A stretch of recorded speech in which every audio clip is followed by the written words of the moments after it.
திரு கோவிந்த நாமம் சொன்னாலே போதும் ஆனந்த நிலை வருமே. உன் கோலத்தை காணும் அடியவர்க்கெல்லாம் பொருளோடு புகழ் வருமே. வருவாய் விரைவாய் வருவாய், நிறைவாய் அருளே தருவாய். வைகுந்த வாசனே மாதவா, ஸ்ரீலக்ஷ்மி நாதனே கேசவா.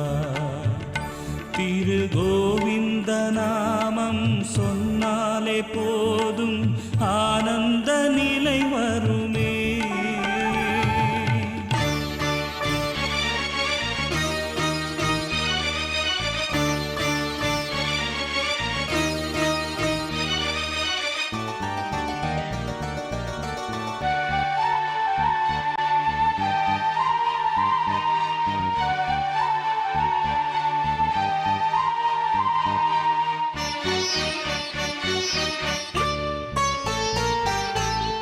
காலந்தோறும் தர்மங்கள் வாழ எடுத்தாயே அவதாரமே.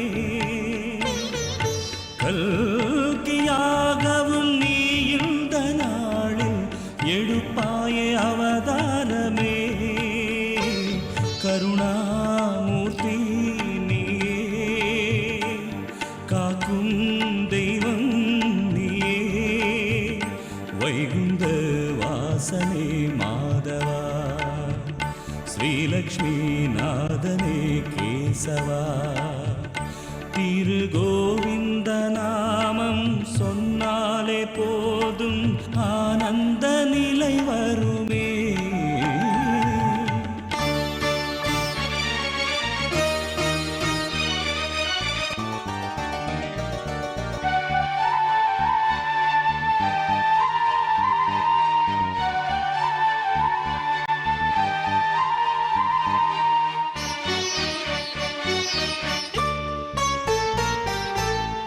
ஆதிமூலம் ஆனந்த ரூபம் கொண்டாய நாராயணனே. ஆதி அந்தம் ஏதுமில்லாமல் அருள் கூறும் பூரணனே. மலைமேல் வாழும் இறைவா, அலர்மேல் மங்கை நாதா. சங்குடு சக்கரம் கொண்டவா, மங்களம் தந்திட நின்றவா. திரு கோவிந்த நாமம் சொன்னாலே போதும் ஆனந்த நிலை வருமே. உன் கோலத்தை காணும் அடியவர்க்கெல்லாம் பொருளோடு புகழ் வருமே. வருவாய் விரைவாய் வருவாய். கருணைகளை கண்கள் காட்டிடுக, ஆசா பாசத்தை அகற்றிடுக, அன்னை உன் மலரடி சேர்த்திடுக.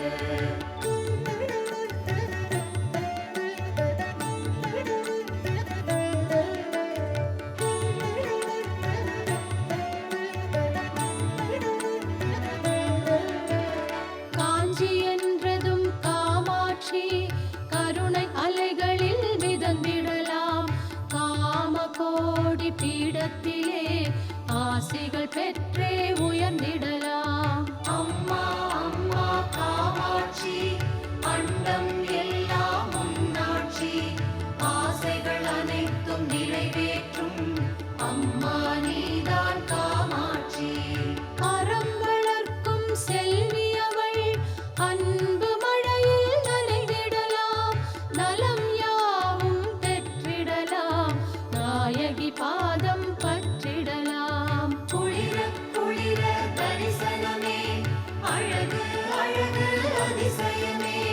பழக பழக அவள் வசமே, பார்க்க பார்க்க பரவசமே. ஏழு முக்தி தலங்களிலே இதயஸ்தானம் காஞ்சிபுரம். தாயின் தனி பெரும் கோயிலது, சக்தியின் சக்தி மிக பெரிது. அம்மா அம்மா காமாட்சி, அண்டம்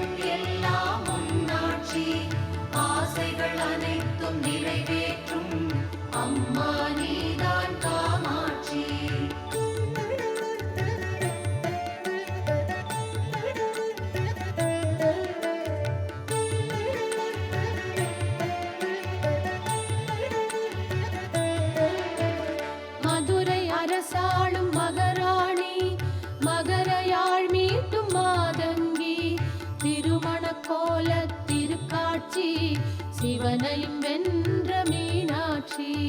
அங்கைய கண்ணே மீனாட்சி, அனுகிரகம் வேண்டும் மீனாட்சி. மங்கைய கரசி மீனாட்சி, எங்கள் குலதெய்வம் மீனாட்சி. பச்சை வண்ண மேனியிலே பவள வண்ண பட்டுடுத்தி செக்கச்சி வந்த சொக்கருடன் சேர்ந்திருக்கும் மீனாட்சி. தங்கத் தாமரை மீனாட்சி, சுந்தரவல்லி மீனாட்சி. சங்கம் வளர்த்த மீனாட்சி, சந்ததி காக்கும் மீனாட்சி. மாங்கல்ய பாக்யம் தர வேண்டும், மஞ்சள் குங்குமம் தர வேண்டும், குத்து விளக்கில் வர வேண்டும், கோடி செல்வங்கள் தர வேண்டும். அங்கைய கண்ணே மீனாட்சி, அனுகிரகம் வேண்டும் மீனாட்சி. மங்கைய கரசி மீனாட்சி, எங்கள் குலதெய்வம் மீனாட்சி.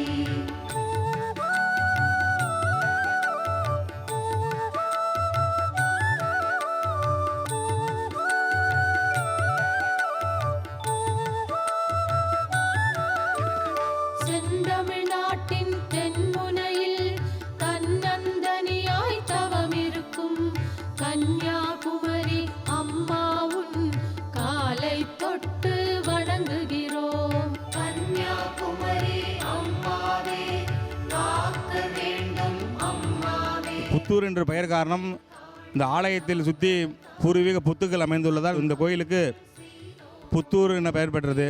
அனைத்து சுவாமிகளும் அருள் பாலித்து கொண்டிருக்கிறதால் இந்த கோயில் நடைபெறும் முக்கிய விசேஷங்கள் நவராத்திரி 10 நாள் விசேஷமாக நடைபெறுகிறது. அதைத் தொடர்ந்து நித்தியப்படி பூஜையாக பிரதோஷம் சிவபெருமான் இருக்கிறதால பிரதோஷம் நடைபெற்று கொண்டிருக்கிறது. இதெல்லாம் பார்த்த உடனே மனசு என்ன சொல்லுன்னா, இந்த கோவிலை பார்த்தாலே ரொம்ப பழைய கோயில் மாதிரி தெரியுதுங்க சார் அப்படின்னு உங்களுக்கே தெரிஞ்சிடும்.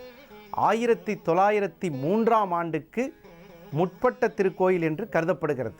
அதுக்கான சான்று இங்கே இருக்குது, கல்வெட்டு இங்கே இருக்குது. அதே மாதிரி இந்த திருக்கோயில் வந்து நாகதேவதையினுடைய திருக்கோயில்.